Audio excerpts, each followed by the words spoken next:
Me da mucho gusto poder estar con ustedes, poder alabar a Dios juntamente con ustedes y adorarlo. Y también poder compartir su palabra, no la mía.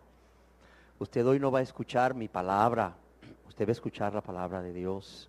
Y eso es muy importante, porque es la palabra de un Dios soberano, Él es soberano, y porque es soberano, Él se merece ser obedecido. Pero no solo es soberano, es un Dios de amor, es un Dios de amor. Es el ser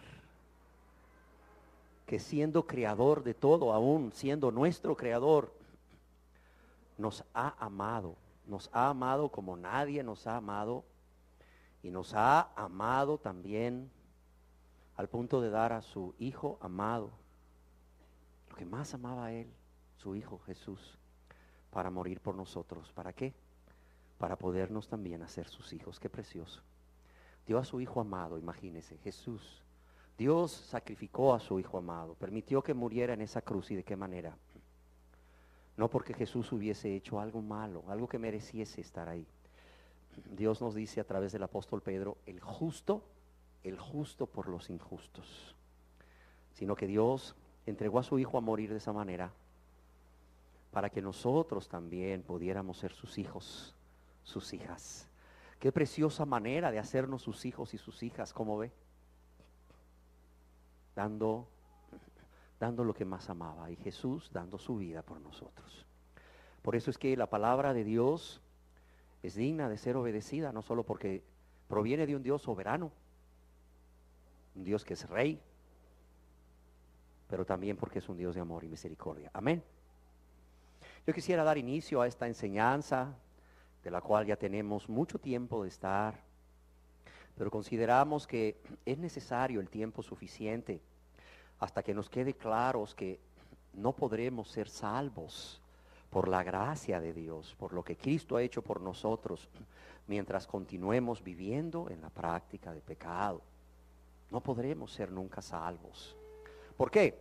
Porque cuando estemos conscientes, cuando estemos convencidos por Dios, por medio de su Espíritu Santo y su palabra, que no podemos ser salvos practicando, aunque sea un pecado en nuestras vidas, por muy oculto que esté en nuestro corazón, entonces las personas verán su necesidad del Salvador, verán su inmensa necesidad del Salvador Jesús, el Señor, y vendrán a Él con un corazón arrepentido, con un corazón contrito y humillado, confesando sus pecados y apartándose para alcanzar, ¿qué? Misericordia, para alcanzar el perdón de pecados que es en Cristo Jesús. Para todos los que vienen a Él con ese corazón contrito y humillado, confesando sus pecados y apartándose de ellos con la ayuda de Dios, para alcanzar misericordia. Nuevamente quisiera que fuéramos al libro de Apocalipsis, capítulo 20, verso 11 y 12. Con este texto dábamos inicio a nuestra enseñanza en la reunión anterior. Y leemos ahí en Apocalipsis capítulo 20, verso 11 y 12, lo que vio el apóstol Juan en visión cuando estaba en la isla de Patmos, en donde Dios le reveló, la palabra Apocalipsis quiere decir revelación, muchas cosas, entre ellas el juicio final. ¿Y qué reveló Dios a Juan del juicio final? Que Juan lo deja escrito aquí en su libro de Apocalipsis. Dice en el verso 11, y vi un gran trono blanco. Y yo les invito, como en la reunión anterior, que en la medida que vayamos leyendo, nos vayamos imaginando lo que Juan vio o lo que le fue revelado a Juan. Dice, y vi un gran trono blanco, y al que estaba sentado en él, de delante del cual huyeron la tierra y el cielo, y ningún lugar se encontró para ellos. Y vi a los muertos, grandes y pequeños, grandes en estatura y pequeños en estatura, grandes en años y pequeños en años, pero grandes en poder, grandes en autoridad, pero también pequeños en poder y en autoridad. Gente que gobierna, que manda, pero gente que es gobernada y que sirve. Y dice, vi a los muertos grandes y pequeños, ¿cómo? De pie. ¿Por qué estaban de pie? Porque estaban ante Dios. No, no es que unos estaban de pie porque querían ver mejor a Dios. No, no es que unos estaban de pie y otros sentados y otros arrecostados, no. Mira, era un momento solemne donde todos, aún los grandes en autoridad y poder, estaban ¿cómo? De pie ante Dios. Es que no es para menos. Era el momento más solemne de la historia de un ser humano cuando Dios le juzgue. Y dice el apóstol Juan, y los libros fueron abiertos. Y otro libro fue abierto, el cual es el libro de la vida. ¿Y fueron qué? Fueron juzgados los muertos. ¿Por qué? Por las cosas que estaban escritas en los libros. ¿Según qué? Sus obras. Y fueron juzgados los muertos por las cosas que estaban escritas en los libros. ¿Según qué? Sus obras. Decíamos que Dios en su infinita misericordia nos ha permitido, poder echar un vistazo a lo que está escrito en esos libros de los cielos. Libros de los cielos, en donde están todas las obras de los seres humanos. Decíamos que no es posible ir hasta el cielo y, tomando desprevenido a Dios, correr, abrir los libros de los cielos, buscar por ahí, por tu letra. Te llamas Santiago, ¿dónde está la S? Te llamas Luis, ¿dónde está la L? Y empiezas ahí a abrir en la L, ¿verdad? Dice, aquí está Luis, dice, Peralta, ¿dónde está Luis Peralta? Aquí está Luis Peralta. Y Dios no me ve, nadie me ve, y empezar a ver ahí. Y todo esto está ahí escrito, y por eso voy a ser juzgado. No hay forma de hacerlo. Pero sí, Dios en su infinita misericordia hemos estado diciendo para que valores estas enseñanzas, y todas, pero en especial estas. Dios nos está permitiendo poder ver a través de su palabra todo lo que está escrito allá, que va a ser una prueba. Va a ser una prueba convincente por medio de la cual tú vas a ser condenado. Si no te arrepientes de todo corazón, confiesas tus pecados a Dios, apartándote de ellos con la ayuda de Dios para ya no ofender a Dios ni a tu prójimo, y suplicas misericordia al Dios que puede y quiere, óyelo bien, al Dios que puede y quiere perdonarte. Decíamos que en la Biblia, la palabra de Dios, hay varias listas. Hay varias listas de pecado por su nombre, pecados que Dios mismo les ha puesto nombre. Pecados cometidos de manera consciente y voluntaria por el ser humano, que lo hacen responsable y culpable delante de Dios. Decíamos que hay varias listas, pero hemos decidido tomar una, que es la que está en la epístola del apóstol San Pablo a los Gálatas, o los cristianos de Galacia, capítulo 5, verso 19 en adelante, porque es amplia y permite luego irse a otros pecados o a otras listas. Y dice así esta lista: y manifiestas a Dios, manifiestas al prójimo, y muchas veces también manifiestas al ser humano, pero el ser humano se justifica, o la mayoría de las veces, o siempre quizás, otras veces se hace el diapeseta, como decimos, ¿verdad? Y manifiestas son las obras de la carne, que son ¿cuáles? Aquí va a haber una serie de pecados por nombre, que Dios le ha puesto nombre, y hemos estado estudiando el perfil de cada uno de algunos pecados para que usted pueda darse cuenta si usted ha estado practicando alguno de estos pecados o continúa practicando alguno de estos pecados, y usted pueda reconocerse pecador culpable de estos pecados y pedir perdón a Dios y pedir misericordia a Dios. Y dice, y manifiestas son las obras de la carne, que son, leámoslas juntos por favor: adulterio, fornicación, inmundicia, lascivia, idolatría, hechicerías, enemistades, pleitos, celos, iras, contiendas, disensiones, herejías, envidias, homicidios, borracheras, orgías y cosas semejantes a estas, acerca de las cuales os amonesto, como ya os lo he dicho antes. Por amor el apóstol no solamente una vez se los había dicho, sino varias veces. Como ya os lo he dicho antes, que los que practican tales cosas, ¿qué dice aquí? No heredarán el reino de Dios. No heredarán el reino de Dios. Y hemos visto en forma detenida y detallada el pecado de adulterio, de fornicación, de inmundicia y lascivia. Hoy quisiera ver un pecado nada más. Un pecado que es el pecado de la idolatría. El pecado de la idolatría. Y como entiendo que este es un tema muy sensible para muchos, sobre todo para personas como yo, que crecimos practicando una religión que es dada a la idolatría. Yo, además de orar, he revisado Biblias de estudio y estudios llevados a cabo por personas entendidas en esto, y me he tomado la atribución de traer un estudio del libro El creyente y la ley moral de Dios, de Tom Montgomery.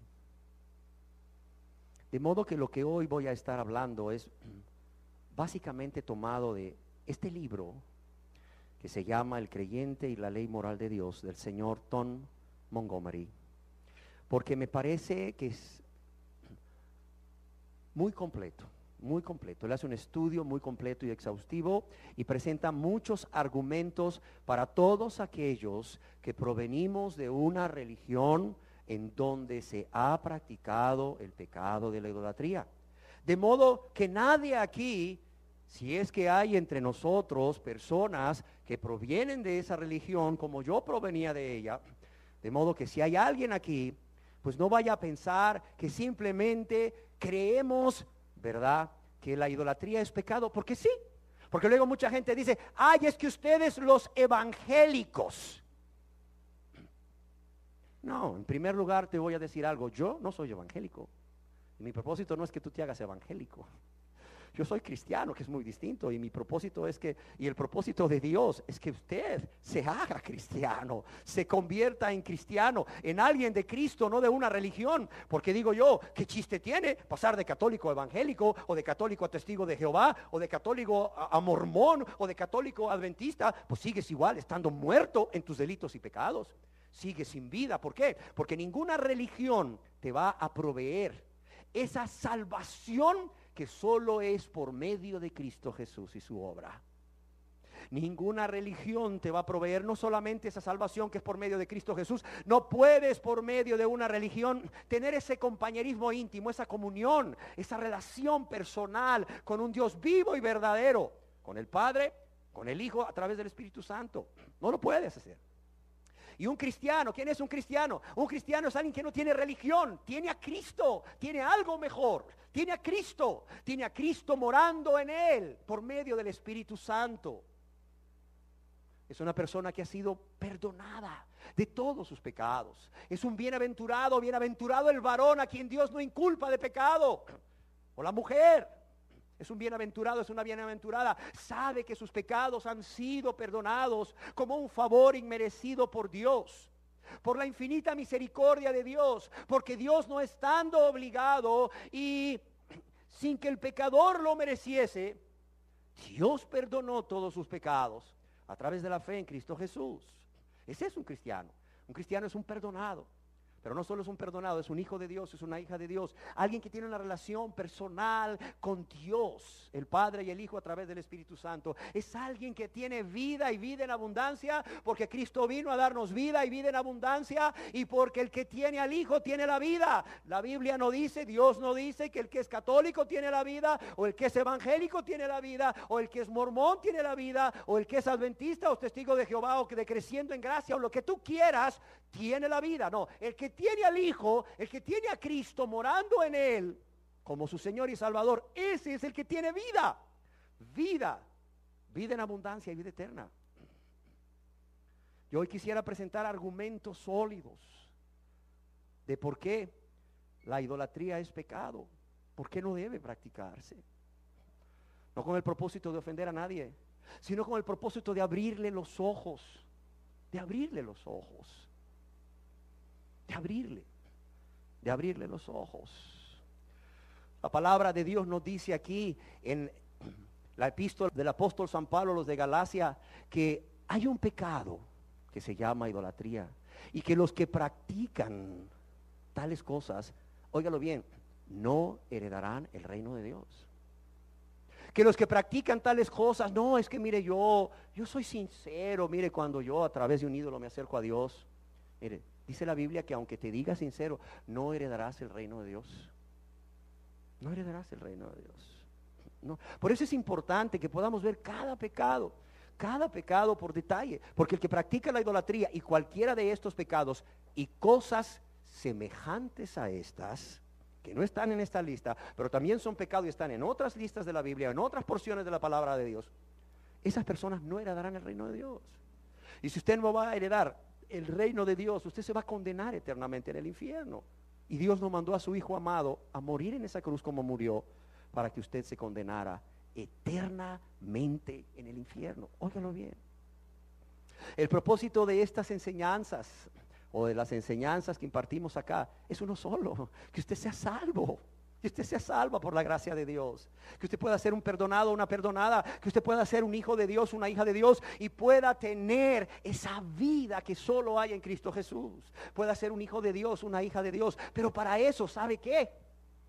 Usted tiene que hacer algo. Ay, sí, pastor, ya sé, pasar al frente y repetir una oración. No, olvídese. Olvídese.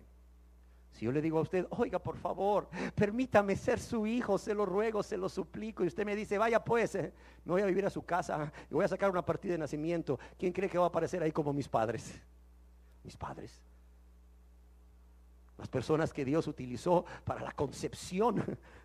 No va a aparecer usted. Oiga, aquí hay un error, digo, en el Registro Nacional de las Personas. Aquí hay un error. Yo le pedí a fulano de tal y a fulana de tal que fueran mi papá y mi mamá y ellos aceptaron. Me fui a vivir a su casa, ellos me mantienen.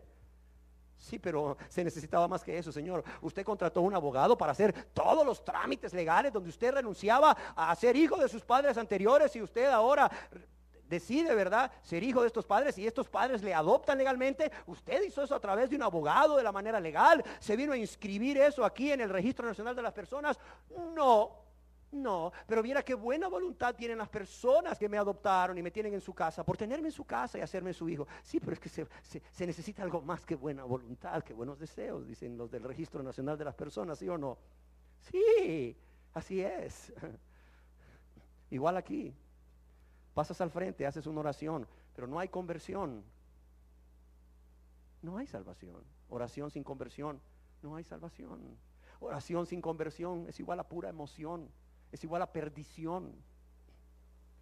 Se necesita, dice Dios en su palabra, para tener acceso, para poder recibir las bendiciones del Evangelio de Dios, que es poder de Dios para salvación, de las buenas nuevas de salvación.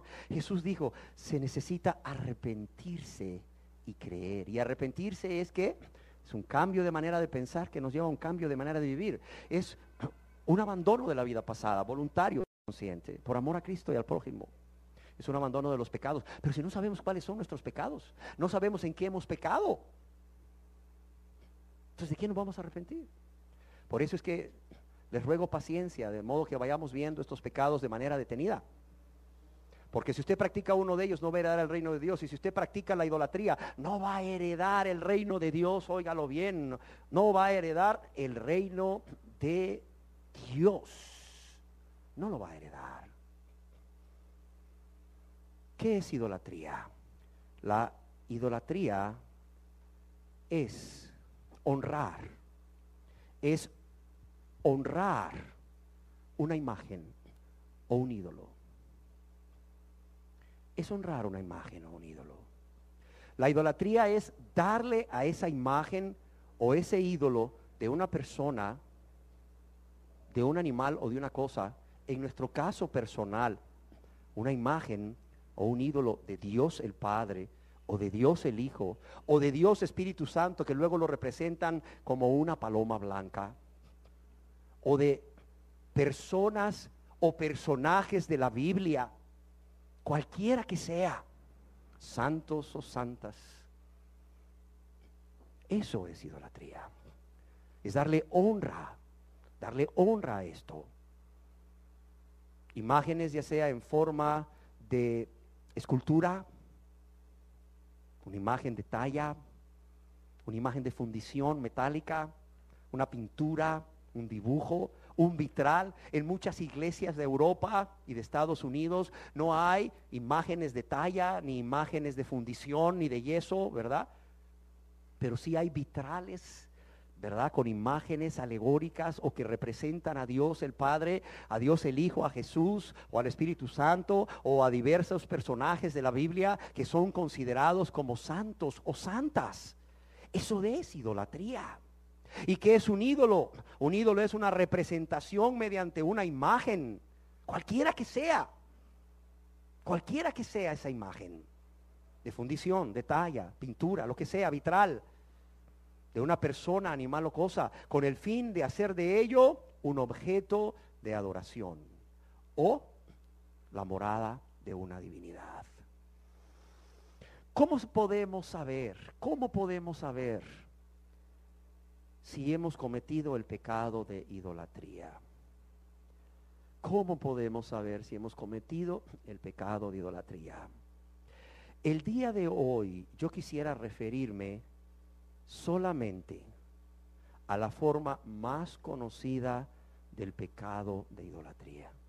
Y en una segunda parte, la próxima semana, a otras formas de idolatría. Pero hoy quisiera reservar esta enseñanza para presentar todos los fundamentos bíblicos y argumentos. ¿Para qué? Para referirme a la forma más conocida del pecado de la idolatría. ¿Cuál es esa forma más conocida? No estoy diciendo que más grave, porque todas las formas de idolatría son gravísimas. Es un pecado que Dios abomina, todos los abomina. Pero que lo viene a suplantar, que lo viene a minimizar, este pecado es un pecado abominable delante de Dios. Quiero decir que cuando hable de esta forma de pecado de idolatría, no es que sea más grave que los que voy a estar hablando la próxima semana, sino que quizás es la forma más conocida, quizás no la que más practicamos, porque en la próxima semana nos vamos a dar cuenta que hay otras cosas que vienen a ser ídolos en nuestras vidas, que nos llevan a practicar el pecado de la idolatría, cada día, óigalo bien, cada día.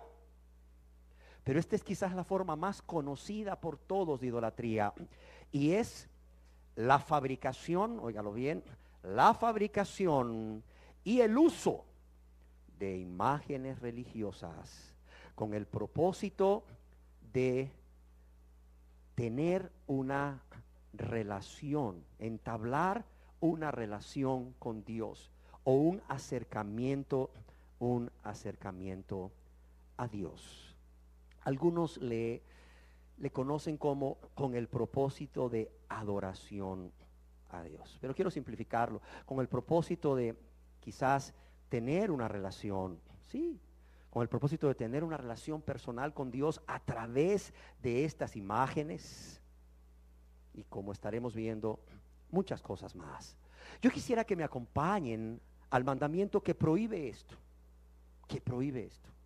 y que al violar este mandamiento se comete el pecado de idolatría de esta forma.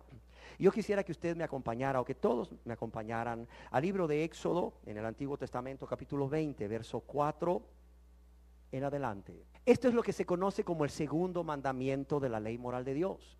Y dice, aquí en el libro de Éxodo, capítulo 20, verso 4 y 5, dice Dios, este es Dios hablando, óigalo bien, este es Dios hablando, no es lo que aquí creemos. Lo que usted está leyendo es un texto o un verso de la Biblia, la palabra de Dios.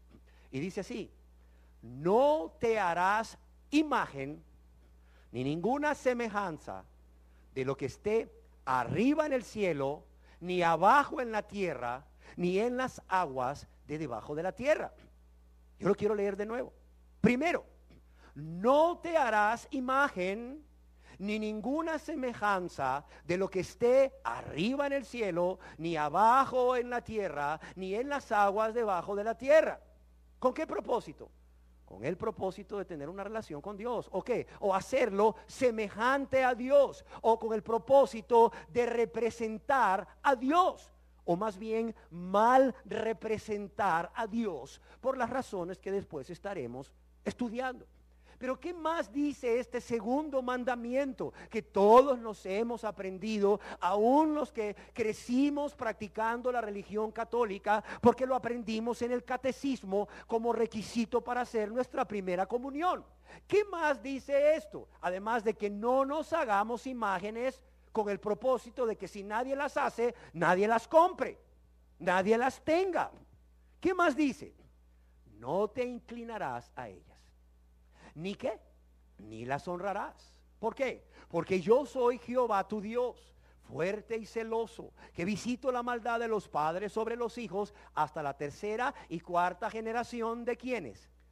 De los que me aborrecen. ¿Y por qué me aborrecen? Vamos a ver el verso 4. ¿Por qué me aborrecen? Dice Dios. Porque se hacen imagen con semejanza de lo que está arriba en el cielo, que ellos suponen que así es, porque nadie sabe, nadie ha visto a Dios, nadie ha visto a María, nadie ha visto a los apóstoles, nadie ha visto a esta gente, no sabemos cómo son, sabemos que están en el cielo, sabemos que Jesús está en el cielo, sabemos que Dios el Padre está en el cielo, sabemos que María inclusive está en el cielo, fue una mujer santa de Dios, sí, fue. Y ya quisiera yo que todas las mujeres fueran como María, de verdad, santas de Dios. ¿Sí? Y aquí la sierva del Señor, hágase en mí según su voluntad. Ya quisiera yo que todas las mujeres de esta tierra pudieran decir como María, en total y completa rendición, no importando las consecuencias de hacer la voluntad de Dios. He aquí la sierva del Señor, hágase en mí según su voluntad. O según tu voluntad. Dice Dios, los que me aborrecen porque me cambian. ¿Por qué me cambian? Porque se hacen una imagen y me cambian por una imagen a semejanza de lo que está arriba en el cielo, que ni saben cómo es. Pero también a veces a semejanza de lo que está aquí en la tierra, de hombres y mujeres, como fueron creados los hombres y mujeres en la tierra. Y algunos en las aguas debajo de la tierra. Pero ¿qué dice Dios? Me aborrecen, dice Dios. No solo porque me cambian, me sustituyen por algo que es una muy mala representación mía, sino que se inclinan a ellas. Dice Dios, no han rendido mi voluntad a mí, no quieren convertirse a mí, pero se inclinan a las imágenes.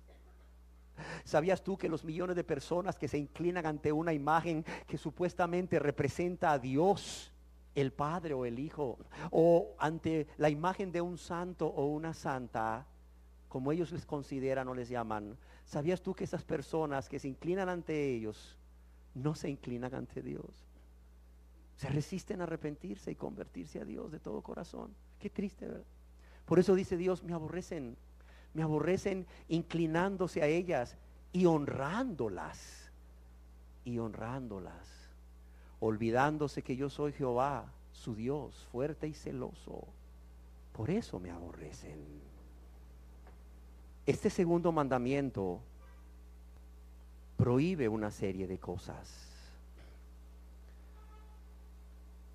Prohíbe el fabricar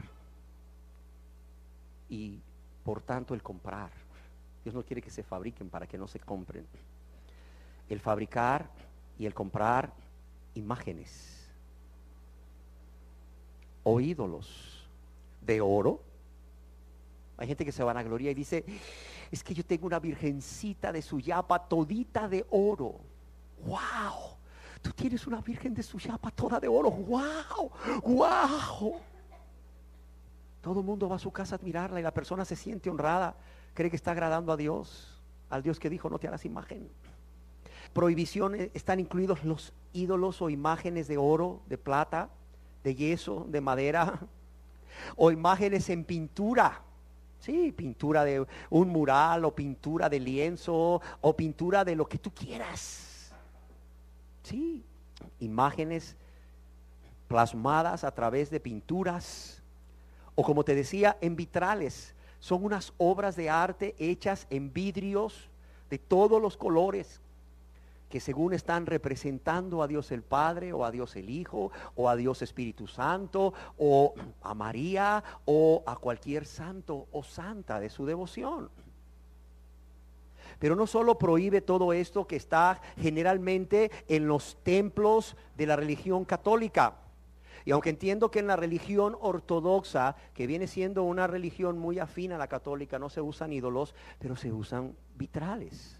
En la anglicana, en la religión anglicana, que también es muy similar a la religión católica, una variación de la religión católica, también se utilizan vitrales. Se utilizan vitrales. Pero también la prohibición de comprar y tener este tipo de imágenes o ídolos, no solo para los templos, sino en millones de hogares de personas que profesan la religión católica.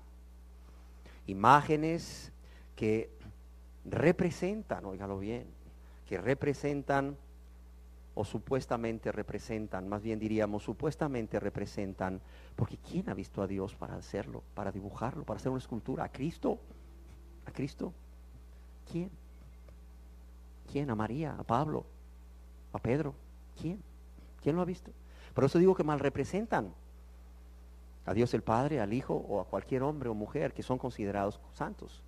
Pero no solamente es prohibido el tener una imagen de cualquier forma, sino también pues todo aquello que se va relacionado a ello, como un crucifijo, una medalla, un escapulario, o como yo, que andaba 3 magníficas en mi cartera, la de Medjugorje, la verde y la no sé cuál, para que Dios me protegiera. Y ahí andaba yo en mis pecados, viviendo en mis pecados, pero tenía 3 magníficas en mi cartera. Yo no sé si usted sabe lo que es una magnífica. Una magnífica es una hojita con la oración de María cuando se le anunció el nacimiento de Jesús. Se conoce como el Magnificat. Se conoce como el Magnificat y ciertamente viene en la Biblia. Pero lo han tomado. Cuando María visita a Elizabeth, más bien en el Evangelio según San Lucas, capítulo 1, verso 46. Entonces María dijo: engrandece mi alma al Señor y mi espíritu se regocija en Dios mi Salvador, porque ha mirado la bajeza de su sierva. Ha mirado la bajeza de su sierva. Y se le conoce como el canto de María o el Magnificat. ¿Y qué pasa? Pasa que eso lo han puesto ahí con una imagen de María, una medallita, te lo venden en una cosita de plástico, bien dobladito, y te cabe en la cartera. Eso te protege, te protege. Yo sé muy bien de esto, yo lo practicaba. Todo eso está prohibido, todo eso está prohibido, es decir, el hacerlo y el tenerlo. Y el tenerlo como una forma, oiga bien, de acercarse a Dios, o como una forma de tener una relación personal con Dios a través de esa imagen o cualquiera de esas cosas que hemos mencionado. Como si no pudiéramos acercarnos a Dios como nuestro Padre de una manera directa. Ahora usted se preguntará, ¿por qué estas personas tienen una imagen y confían en una imagen para poder tener una relación personal con Dios y acercarse a Dios? Y no lo hacen de manera directa como usted dice, no, y más bien no es como yo digo, es como la Biblia dice. Y no se acercan de manera directa a Dios como su Padre. ¿Por qué? Porque no es su Padre. ¿Por qué no es su Padre? Así de sencillo. ¿Por qué no es su Padre? Porque es Dios y su creador, porque son criaturas de Dios, creación de Dios, pero no, Dios no es su Padre. ¿Por qué? Porque nunca han venido a Él. ¿Para qué? Para ser perdonados y para ser hechos y hechas hijos e hijas de Dios. Por esa razón, por esa simple razón. Oiga, pero Pero si usted me dice que pueden tener una relación directa con Dios como Padre y solo hay que venir a Él, ¿verdad? Suplicar misericordia para ser hijos e hijas de Dios. ¿Por qué no lo hacen? Porque hay que arrepentirse. Y para arrepentirse tienen que renunciar a todo, aún a su propia vida, aún al derecho de dirigir su propia vida. Sí.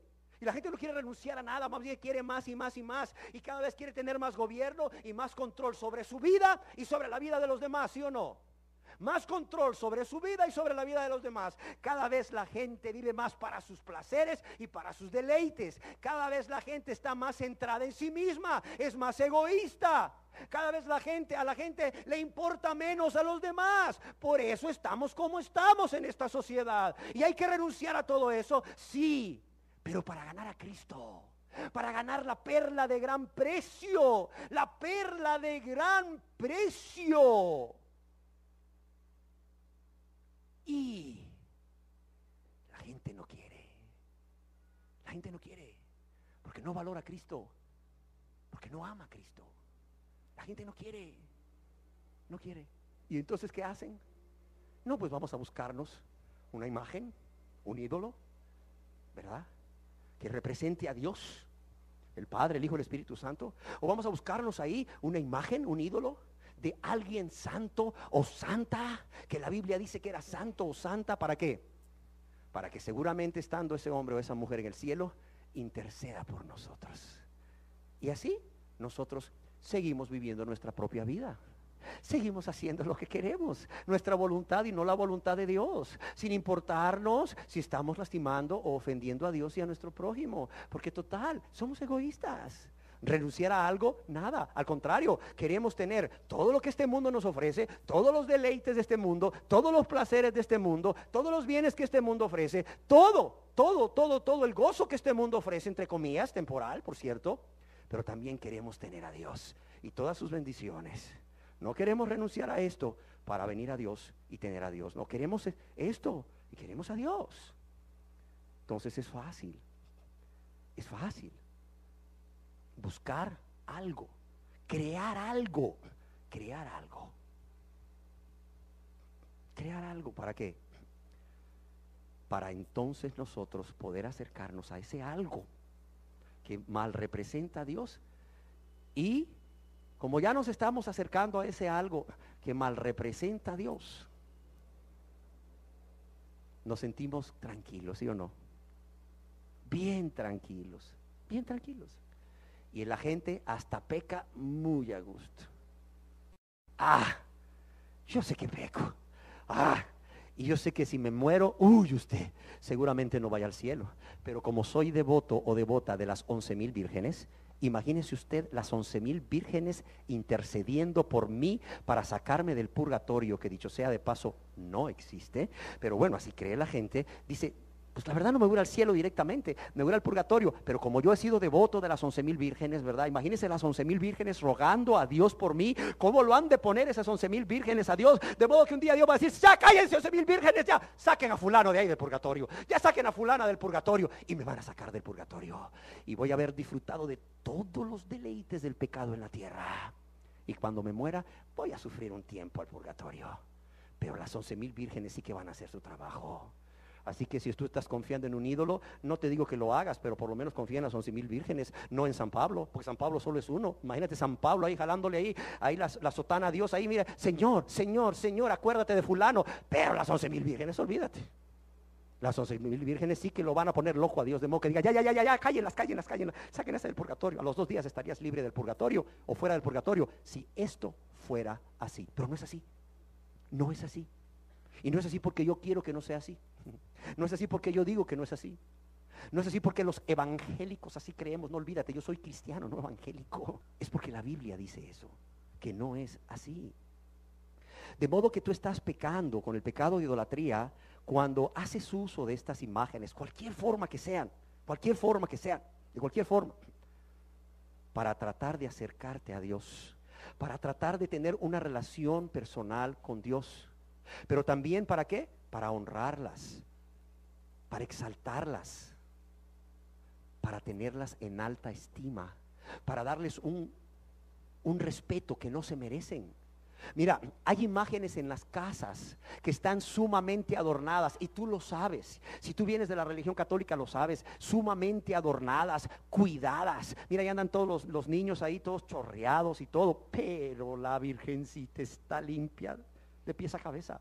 Santo Tomás, San Pedro, el que tú quieras, San Pascual, Bailón, el que tú quieras, está limpiecito de pies a cabeza. Y no solo eso, mira, no tenías para las tortillas hoy o para lo que tú quieras, pero para los cirios pascuales o las candelas, cuidado, eso no debe de faltar. ¿Ustedes han oído hablar de casas que agarran fuego? ¿Por qué? Porque una cortina agarró fuego y después agarró fuego la casa. ¿Y por qué agarró fuego la cortina y la casa? Porque estaba cerca de una candela. ¿Y qué hacía una candela? ¿Será que se fue la luz? No, es una candela que se le pone a un santo todos los días, a toda hora. Eso se llama honrarlos. Aunque muchos digan que es venerarlos, y ya vamos a ver más adelante que es lo mismo. Que es lo mismo. Se comete idolatría cuando se hace eso, cuando se honran. Dios dice, no solo no te harás imágenes, dice, no te inclinarás a ellas ni las honrarás. Pero también se comete el pecado de idolatría cuando se pone la confianza en esa imagen para obtener ya sea el perdón de Dios o una bendición de Dios. Óigalo bien. El perdón de Dios o una bendición de Dios a través de suplicar a esa imagen. También se comete el pecado de idolatría cuando utilizas esa imagen o usas esa imagen como un intermediario entre tú y Dios. Como un intermediario, ¿para qué? Para obtener de Dios perdón, obtener de Dios salvación. Cuando la palabra de Dios nos dice en la primera epístola del apóstol San Pablo a Timoteo, ahí en el capítulo 2, verso 5, que ciertamente el ser humano necesita un intermediario para ser salvo,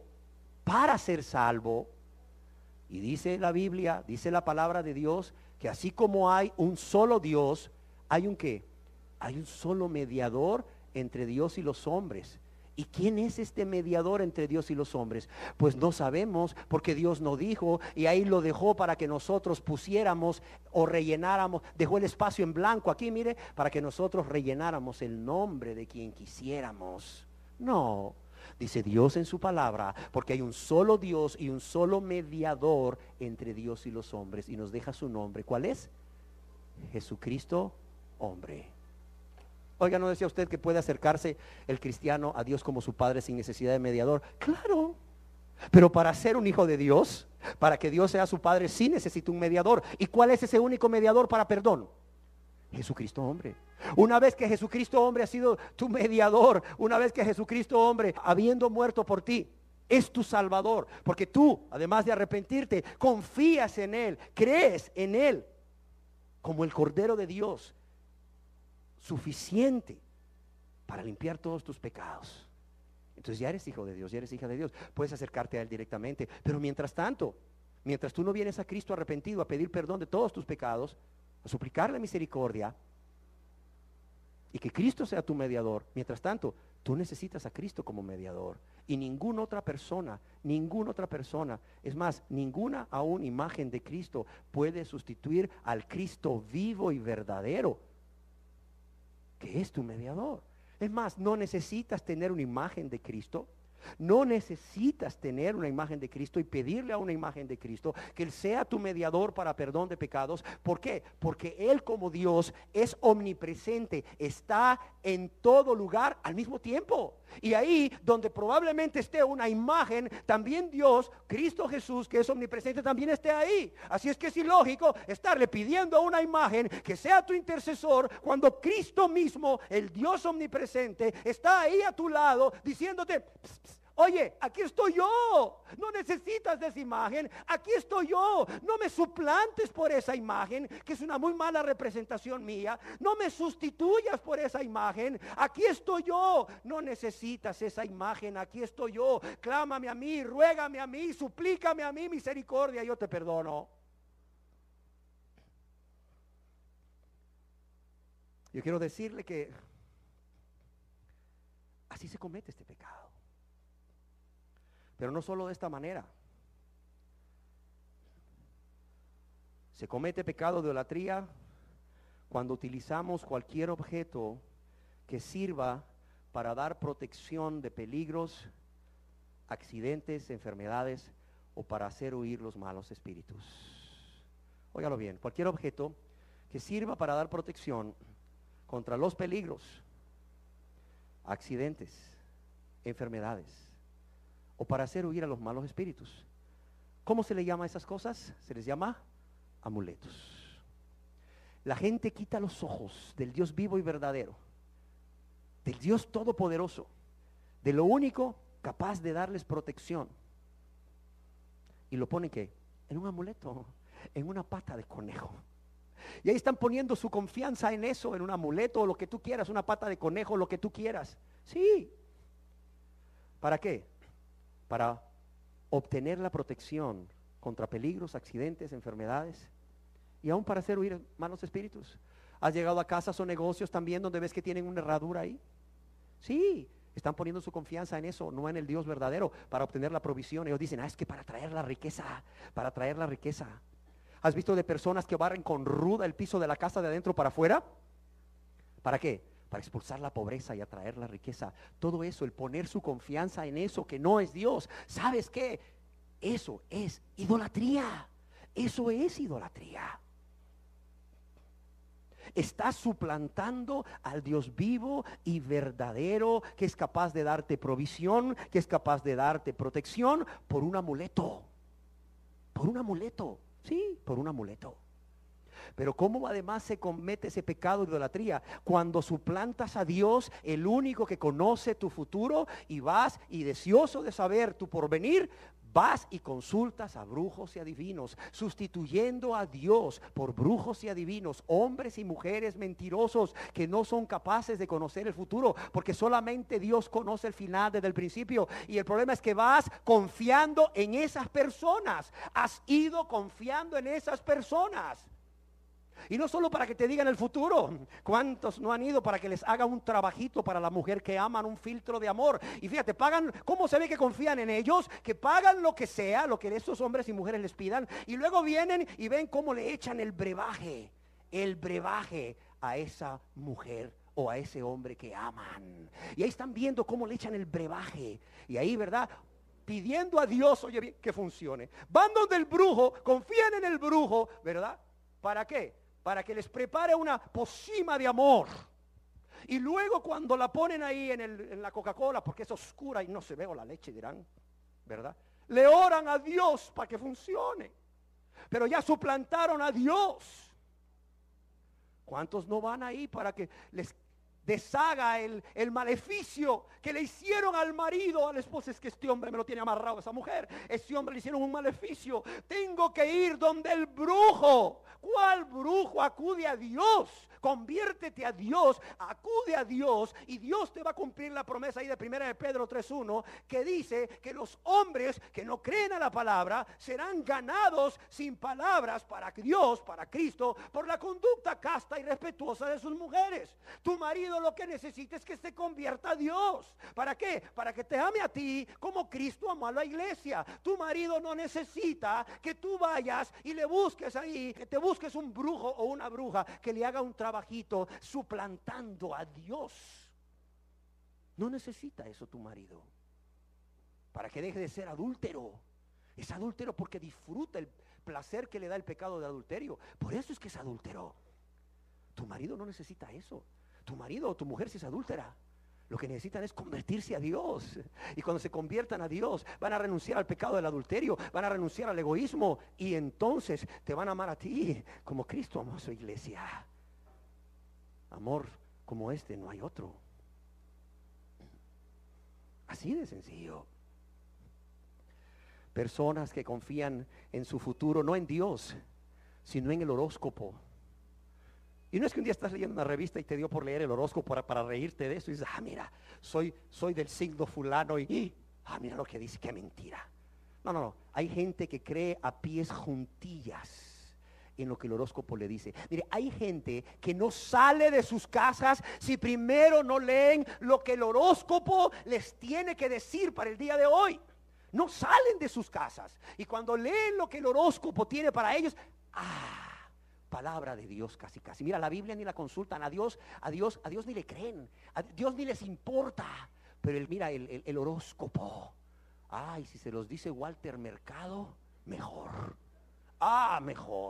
Mejor, porque ese es efectivo, ese sí que es efectivo, ¿eh? Así dice la gente, ¿no? Así piensa la gente que ese sí es efectivo. Eso es idolatría. Es pecado de idolatría. ¿Por qué? Porque estás suplantando a Dios. Estás suplantando a Dios. Cuando hablo con personas católicas, probablemente tú también, como practicante de la religión católica, así como yo fui católico, dirás a estos argumentos una serie de cosas que te han sido enseñadas. En este libro del creyente y la ley moral de Dios, el señor Tom Montgomery dice: ¿qué dicen aquellos que hacen uso de las imágenes y estatuas para defenderse y justificar el uso de tales objetos con el propósito de acercarse a Dios o obtener un beneficio o tener una relación personal con Dios a través de ellos? Dice, sus respuestas a estas preguntas siempre es la misma. Dicen que las imágenes nos ayudan a relacionarnos o acercarnos a Dios. Dicen que las imágenes nos ayudan a relacionarnos o acercarnos a Dios. Los grupos católicos dicen que tales objetos nos ayudan a acordarnos de Dios y a estar conscientes de su presencia. En otras palabras, dicen que los ídolos son una manera para dar sustancia y realidad a nuestro concepto de Dios. Dicen que sin imágenes y sin cuadros, sin estatuas, relacionarnos con Dios resulta más difícil. Y las imágenes son una representación visible de Dios que nos ayudan a concentrarnos en Él. ¿Cuánta gente tiene imágenes y no tiene una relación personal con Dios? Como te decía, ¿cuánta gente se inclina ante las imágenes pero no le ha rendido a Dios su corazón? Nunca se han convertido a Dios en arrepentimiento y fe. Dios no es su Padre, Dios no es su Señor y Salvador. ¿Sabes? Todas las personas que se inclinan ante una imagen no se inclinan ante el Dios vivo verdadero. No sé si me explico. Todas las personas que hoy en día se están inclinando ante una imagen y están utilizando una imagen para que les recuerde a Dios, es porque no tienen una relación personal con el Dios vivo y verdadero. Madre de familia, estás en la casa, oyes en el radio que un bus se fue sin frenos y fue a impactar a la escuela tal, y ahí está tu hijo. ¿Qué es lo primero que haces?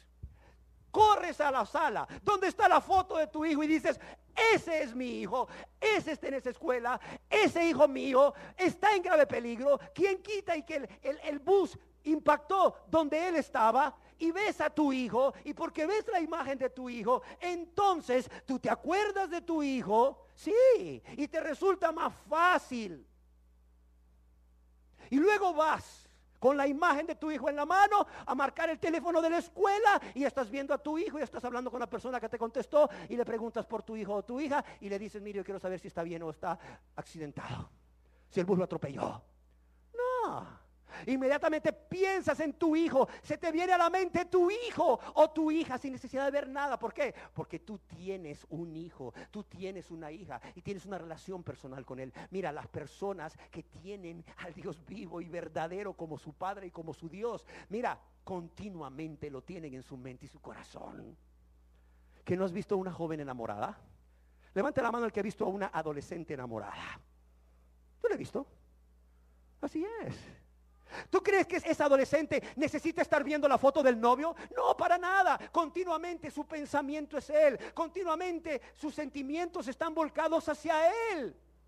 Mira, no les ajusta el día o el tiempo del día que recibimos la luz solar para estar con él. Es más, ahí en la noche estás con él. Y ahí el padre de familia se levanta y se encuentra a su hija de 16 años, que son las 2 de la mañana, y ve una lucecita ahí en el fondo del cuarto y se acerca cuidadosamente porque está preocupado. Dice, todo está en silencio, están dormidos. Su hija está, ¿qué? Mensajeando con el celular con él a las 3 de la mañana, y puede hacerlo a las 4 y a las 5. 24 horas del día no son suficientes para esa joven enamorada para tener una relación con este joven. Y cuando digo relación, no es sexual, una relación sentimental. No necesita tener una foto al frente, no necesitan dar una foto en la mano, en la bolsa de la camisa. Ella sabe a quién ama. Ella sabe quién es el objeto de su amor. Ella sabe por quién es amada. Así es el cristiano, el que tiene una verdadera relación con Dios. Sabe a quién ama y sabe de quién es el objeto de su amor. Sabe que es amado por Dios y lo tiene en su mente y lo tiene en su corazón. No necesita ver una imagen, no necesita ver una imagen para acordarnos de Dios y estar conscientes de su presencia. ¿Por qué? Porque el cristiano y la cristiana aman a Dios ¿con qué? Con todo su corazón, pero ¿con qué? Con toda su mente, con todas sus fuerzas, con toda su alma, con todos sus sentimientos. Como ama a Dios con toda su mente, ¿sabes cuál es el primer pensamiento al levantarse? Dios. Pues es su amor, es su amado. ¿Sabes cuál es el primer pensamiento al levantarse de esta jovencita adolescente? Su amado. ¿Sabes cuál es el último pensamiento del cristiano al acostarse? Su amado. Y no es que todo el día tenga que andar pensando en Dios. Está enhebrando una aguja, no va a estar diciendo, ay Dios lindo, precioso, y enhebrando la aguja. No, está concentrado. Y más si ya tiene mi edad, ¿verdad? Para enhebrar una aguja. Está concentrado en que el hilito no pasa por ahí. Si pasa la primera dirá, gracias Señor, ¿verdad? Pero en ese momento está concentrado. Pero ¿sabes? En su mente está Dios. En su mente está Dios. En su corazón está Dios, porque Dios mora en él. Y vendremos, dice Jesús, y haremos morada en él. No necesita una imagen. ¿Qué más dicen? Dicen, es que nosotros no adoramos la imagen.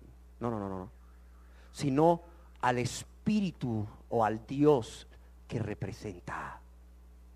Mire, dice este escritor, Tom Montgomery, debemos tomar en cuenta lo siguiente: siempre cuando los hombres, los seres humanos, han hecho imágenes o ídolos visibles de sus dioses, y escribe dioses con D minúscula para aclarar, dice, debemos tomar en cuenta lo siguiente: siempre cuando los seres humanos han hecho imágenes o ídolos visibles de sus dioses, más tarde, óigalo bien, más tarde o en cierto tiempo han llegado a pensar que las imágenes mismas han estado habitadas por dichos dioses.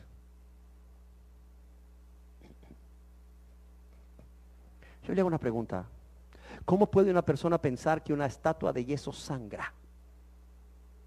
Porque Dios está en esa estatua. Pregúntale de quién es esa sangre. Si es del que la hizo, que se cortó cuando estaba haciendo la imagen y luego ahí selló con yeso ahí para que no se arruinara, para que no se viera la mancha, y luego con el tiempo, por el calor y el paso del tiempo, ¿verdad? Se desgastó el yeso que puso encima de la mancha y bueno, la sangre se derritió y ahora sale. No, ¿sabes de quién te dice la gente que es esa imagen que está sangrando? Esa sangre de esa imagen de Dios que está sangrando. ¿Sabes de quién te dice la gente que es esa sangre? De Dios. ¿Por qué? Porque ahí habita Dios en esa imagen. ¿Sabes por qué yo le puedo hablar a esa imagen que tiene oídos pero no oye? Porque Dios está ahí. ¿Sabes por qué creo que Dios me ve a través de esa imagen que tiene ojos y no ve? Porque Dios está ahí. Qué triste. Hicieron imágenes y dicen no adorarlas, pero con el tiempo han llegado a pensar que las imágenes mismas están habitadas por dichos dioses, y las imágenes, dice este escritor, siempre llegan a ser el centro de adoración en lugar de aquello que supuestamente representan. Las imágenes llegan a ser el centro de adoración en lugar de aquello que representan. Y en vez de ayudar a aquellos que buscan acercarse a Dios o relacionarse con Dios por medio de ellas, las imágenes han llegado a confundir a las personas. Sí. Y todo esto resulta o da como resultado final el que los adoradores se postren ante sus ídolos y los adoren. Dice, esto da como resultado final que los adoradores se postran ante sus ídolos y los adoren.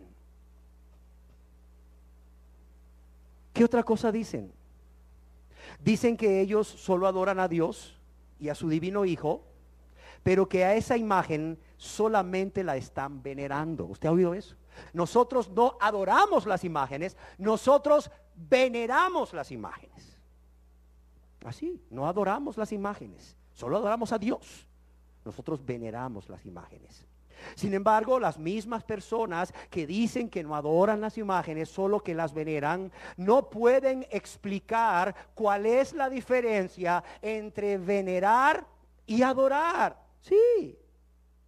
¿Por qué razón? Porque en realidad, si tú te vas al diccionario, cualquiera que sea, no hay diferencia entre venerar y honrar y adorar. Honrar es igual a adorar y venerar es igual a honrar y adorar. No hay diferencia. Si usted es honesto y se va al diccionario y busca venerar, ¿sabe qué le va a decir? Venerar, honrar, respetar en sumo grado. Si usted busca en el diccionario venerar, yo lo busqué por usted, dice honrar, es sinónimo de honrar. Dice venerar, honrar, respetar en sumo grado. Y si usted busca honrar, yo lo busqué por usted en el diccionario, dice es amar en extremo. En otras palabras, venerar es sinónimo de honrar. Venerar es honrar. ¿Y qué dice Dios en el libro de Éxodo capítulo 20, verso 5? No te inclinarás ante estas imágenes, ¿ni qué? Ni las honrarás. De modo que el que dice, yo no las honro, pero las venero, está haciendo lo mismo. ¿Por qué? Porque por causa de no buscar en el diccionario, no se ha dado cuenta que venerar es sinónimo de ¿qué? De honrar, es lo mismo. Otra forma de justificarse es que yo no las honro, nada más las tengo como un recuerdo, sí, como un recuerdo. Como quien tiene la foto de su papá, de su mamá, como quien tiene la foto de su matrimonio ahí, como quien tiene la foto de un hijo muy querido. Pero yo le hago una pregunta a usted. Si su padre le dijera, ¿sabes qué, hija? Cuando yo me muera, o ¿sabes qué, hija? No, quite esas fotos mías de ahí. ¿Sabes qué? ¿Quieres darme gusto? Sí, papá. ¿Me quieres? Sí, papá. ¿Podrías quitar esas fotos que están ahí? No me gusta esa foto mía. No me gusta para nada, quítala. Es la única suya que tengo, papá. Sí, pero no me gusta. No me gusta cómo salgo. No me gusta cómo estoy en esa foto. Creo que el fotógrafo no captó realmente quién soy. No me gusta, quítala. ¿Qué harías tú? Si realmente quieres agradar a tu padre, si realmente quieres obedecer a tu padre, si realmente amas a tu padre, ¿qué harías tú? ¿La dejas o la quitas? La quitas. Tu papá te dijo, mira, ¿sabes qué? No me gusta, no me gusta esto que está ahí, no, o sea, no me representa a mí, o sea, no me refleja como yo soy. No me refleja como yo soy. No, quítala, por favor, hija. Quítala, hijo. ¿La quitarías? Acompáñenme a Deuteronomio, al libro de Deuteronomio en el Antiguo Testamento, capítulo 4, verso 10 al 12. ¿Qué dice la palabra de Dios? Mire, este Dios hablando. Dice, el día que estuviste delante de Jehová tu Dios en Horeb. Es Moisés.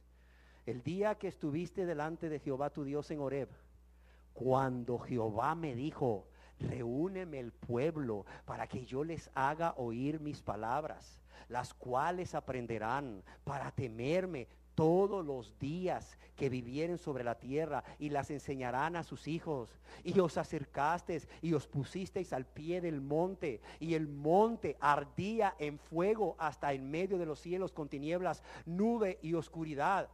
Dice, y habló Jehová con vosotros de en medio del fuego. ¿Qué dice aquí? Ese día que sucedió todo esto, dice, oíste la voz de sus palabras, mas a excepción de oír la voz, ¿qué dice aquí? Ninguna figura visteis. Lo voy a leer de nuevo, volvamos nuevamente a leerlo. Dice, el día, miren lo que le dice Dios a través de Moisés al pueblo de Israel. El día que estuviste delante de Jehová tu Dios ahí en el monte Horeb, Cuando Jehová me dijo, reúneme el pueblo para que yo les haga oír mis palabras, las cuales aprenderán para temerme todos los días que vivieren sobre la tierra, y las enseñarán a sus hijos. Y os acercasteis y os pusisteis al pie del monte, y el monte ardía en fuego hasta en medio de los cielos con tinieblas, nube y oscuridad. Dice, y habló Jehová con vosotros de en medio del fuego. Oíste la voz de sus palabras. Oíste la voz de sus palabras. Mas a excepción de oír su voz, ninguna figura, ¿qué? Ninguna figura visteis. ¿Y qué dice en el verso 15? Dice la palabra de Dios en el verso 15 y 16. Dice, ¿qué dice aquí? Guardad pues, ¿qué dice aquí? Mucho que vuestras almas. Guardad pues mucho vuestras almas, pues ninguna figura visteis el día que Jehová habló con vosotros de en medio del fuego. ¿Para qué? Mire lo que dice aquí. Para que no os corrompáis y hagáis para vosotros escultura, imagen de figura alguna, efigie de varón o hembra. Oiga bien lo que dice, leamos de nuevo. Dice, guardad pues mucho vuestras almas. O sea, el no hacerlo, el hacer escultura o imagen de figura alguna, de efigie de varón o hembra, eso hace que pongas en grave peligro vuestras almas.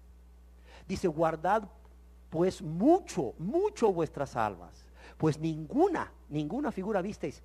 ¿De quién? De Dios. Ninguna figura visteis de Dios. El día que Jehová habló con vosotros de en medio del fuego. ¿Para qué? Para que no os corrompáis, fíjese. Para que no os corrompáis y hagáis para vosotros, ¿qué? Escultura, imagen de figura alguna, efigie de varón o hembra o cualquier otro animal, tratando de mal representar a Dios. ¿Y qué dice en el verso 23, por favor? Y en el verso 24 de aquí mismo de Deuteronomio capítulo 4. Miren lo que dice de nuevo. Guardaos, guardaos. No os olvidéis del pacto de Jehová vuestro Dios, que Él estableció con vosotros. ¿Y qué dice aquí? Y no os hagáis escultura o imagen de ninguna cosa que Jehová tu Dios te ha prohibido. En otras palabras, solo oíste mi voz, no me viste a mí. Guárdate. No hagas escultura o imagen de ninguna cosa que yo te prohíbo. ¿Para qué? Para mal representarme a mí. ¿Por qué? Porque Jehová tu Dios, ¿es qué? Es fuego consumidor. ¿Y qué más? Y celoso. Una vez que hemos visto cómo se comete el pecado de idolatría a través de las imágenes, y una vez que hemos visto que las justificaciones o excusas que dan aquellas personas que como yo un día lo hice, hoy en día también lo hacen, no son válidas. Ya lo vimos, no son válidas, no son válidas. Ninguna es válida. Y ninguna te va a servir el día que estés delante de la presencia de Dios. Ninguna te va a servir el día que estés delante de la presencia de Dios.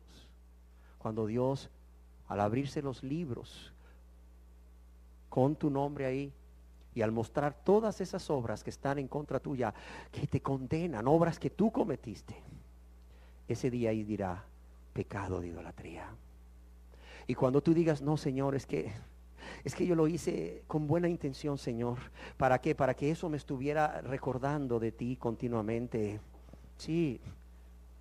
Él va a decir, mira, nunca me amaste. Es más, esa excusa te va a condenar más. Te va a decir, ahí está la prueba de que nunca me amaste. Porque si me hubieras amado con todo tu corazón, con toda tu mente, yo hubiera estado en tu mente, hubiera estado en tu alma, en tus sentimientos. No hubieras necesitado una foto mía.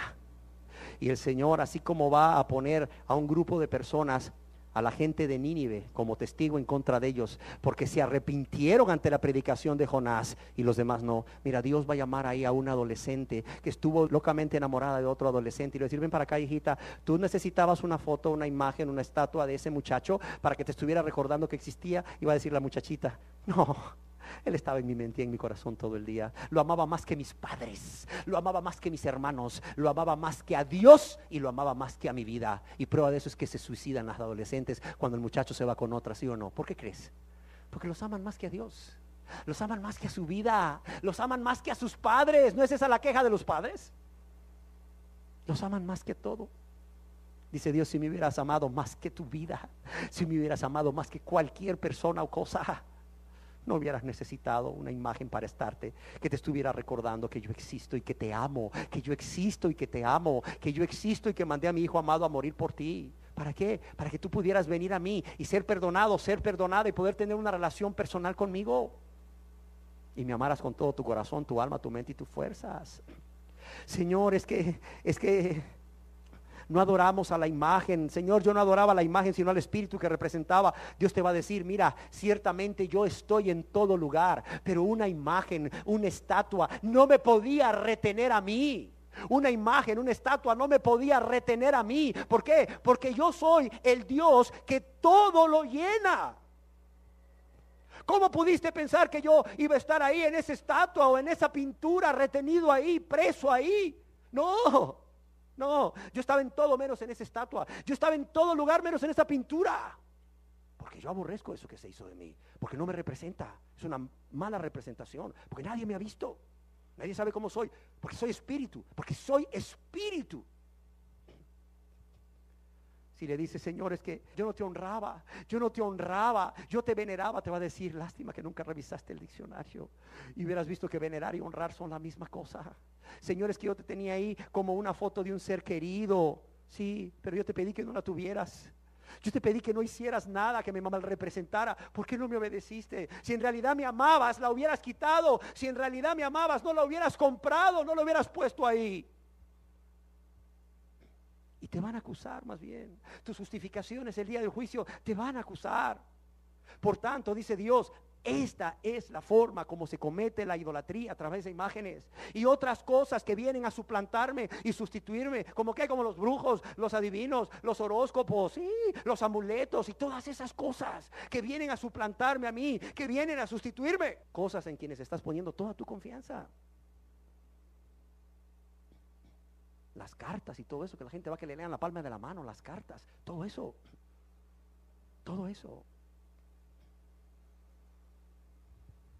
Y dice Dios, no hay justificación alguna. No la hay. Por tanto, tú no tienes justificación de haber practicado el pecado de idolatría de cualquiera de estas formas. Es que así me enseñaron en la religión en que crecí. Sí, dice Dios, pero Biblia tenías. ¿Por qué no la leíste? Biblia tenías. El saber un solo mandamiento te hubiera derrumbado todo lo que estabas creyendo y te hubiera dado el fundamento bíblico para no seguirlo haciendo. Un solo mandamiento. El segundo mandamiento. Allá en el libro de Éxodo, capítulo 20, verso 4 en adelante. Dice Dios, no hay excusa. Muchos el día del juicio van a ser acusados por esta forma de idolatría. Por esta forma de idolatría. Muchos van a ser acusados por esta forma de idolatría, que es la forma más conocida, no la única, pero sí la forma más conocida de idolatría. Y el Señor quiere que usted entienda hoy cómo se practica este pecado y que no hay justificación, no hay excusa, y lo hemos visto. ¿Para qué? Para que usted reconozca este pecado en su vida y lo abandone. Si realmente usted desea tener una relación personal con Dios y ya no seguir lastimando a Dios. Terminamos esta parte aquí para que usted medite. Si usted ha practicado este pecado en alguna de sus formas y si usted se ha estado justificando con cualquiera de estas excusas y se dé cuenta hoy que Dios mismo le derrumba sus excusas y que no son válidas, ninguna de ellas es válida. El día que usted esté delante de Dios, el juicio final. Amén. Demos gracias a Dios. Señor, queremos darte gracias por tu amor y tu misericordia, porque ciertamente no quieres que ninguno perezca. No quieres que ninguno perezca, Señor. Ciertamente has tenido a bien mostrarnos todo aquello que está escrito allá, bajo el nombre de cada persona en los libros de los cielos, para que cada persona pueda meditarlo, pueda reconocerse culpable ahora ante ti, oh Dios, que has provisto un precioso y maravilloso y amoroso Salvador, Cristo Jesús el Señor, y puedan ser libres de la condenación eterna a causa de sus pecados por medio de la fe en Cristo Jesús. Eso es posible ahora, Señor. Pero si la persona muere sin esa conversión, sin ese arrepentimiento y fe en Jesús como su Salvador, Señor, la persona se va a encontrar con todas estas cosas que tú estás describiendo como pecados en su contra. Y ya Jesús no será el precioso y amoroso y misericordioso Salvador, sino el juez justo que no va a tener por inocente al culpable. Ese juez justo, y ahí no va a haber oportunidad de arrepentirse, ahí no va a haber oportunidad de suplicar misericordia. El tiempo es ahora, Dios, el tiempo es ahora, Señor. Que cada persona aquí pueda ser honesta consigo misma y pueda examinarse a la luz de tu verdad, de tu palabra, Señor, y reconozca si ha practicado estos pecados y se haga responsable de haberte ofendido a ti, de haber causado dolor a tu corazón, de haberte lastimado profundamente a causa de estos pecados que ha cometido, y de haber ofendido y lastimado a su prójimo también, Señor. Pero no solo que se reconozca culpable, que vea su grande necesidad de un Salvador, y cómo tú, oh Dios, ya proveíste ese Salvador, que es Cristo Jesús el Señor, para perdonar cada pecado del cual toda persona que está aquí se reconozca culpable, y culpable de haber pecado contra ti y contra su prójimo. Padre, te lo pedimos en el nombre precioso de Jesús. Amén.